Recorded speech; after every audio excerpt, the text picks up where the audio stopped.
সেই আওয়ামী লীগকে লাশ থেকে কবর থেকে তুলে জীবন্ত করেছেন শহীদ জিয়াউর রহমান বীর উত্তম। এই আওয়ামী লীগ হচ্ছে সেই আওয়ামী লীগ যারা জাতীয় সংসদকে অপবিত্র করে সেইখানে বসে সমস্ত কার্যকলাপ বন্ধ করে দিয়েছিলেন।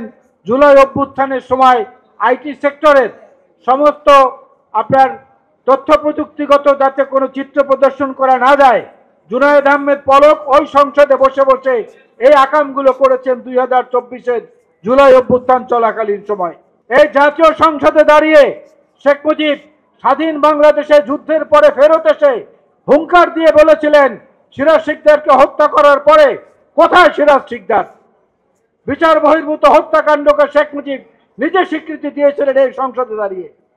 সুতরাং জাতীয় সংসদকে আঘাত করা আওয়ামী লীগের পেশা, আওয়ামী লীগের নেশা এবং আওয়ামী লীগের স্বভাব, এগুলো আমরা দেখেছি বিভিন্ন সময়।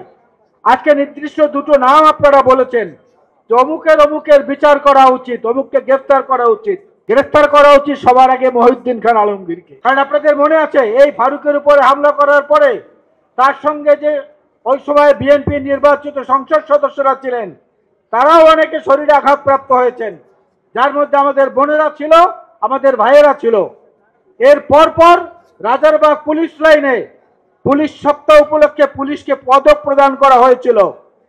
সেদিন এই দুইটি নামের লোককে, একজন মুসলিম একজন সনাতন ধর্মাবলম্বী, এই দুই পুলিশ অফিসারকে সেদিন টানা সপ্তমবারের মতো বেস্ট টিস্যু পেপার ব্র্যান্ড হিসেবে স্বীকৃতি পেয়েছে বসুন্ধরা টিস্যু। পদক দেওয়া হয়েছিল, বিশেষ পদক। সাংবাদিক বন্ধুরা জিজ্ঞেস করেছিলেন মখা আলমগীরকে, তাদেরকে পদক দিলেন কি কারণে? চিফ হুইপকে হামলা করেছে এই জন্যে?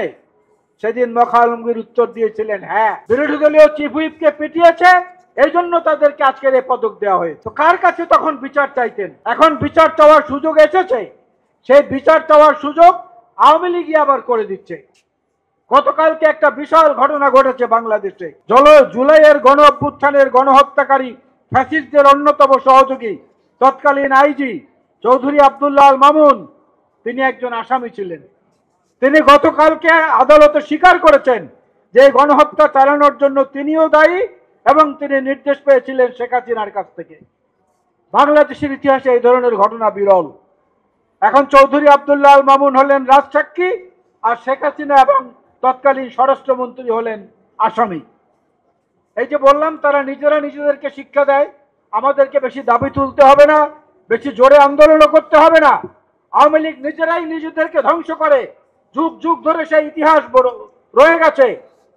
এই সরকার তো আওয়ামী লীগকে সাময়িকভাবে নিষিদ্ধ ঘোষণা করেছেন, সাময়িক। আর শেখ মুজিব তো আওয়ামী লীগকে বিলুপ্ত করে দিয়ে গিয়েছিলেন, মেরে ফেলে গিয়েছিলেন, হত্যা করেছিলেন। এই সরকার তো সেইটা অন্তত করেনি।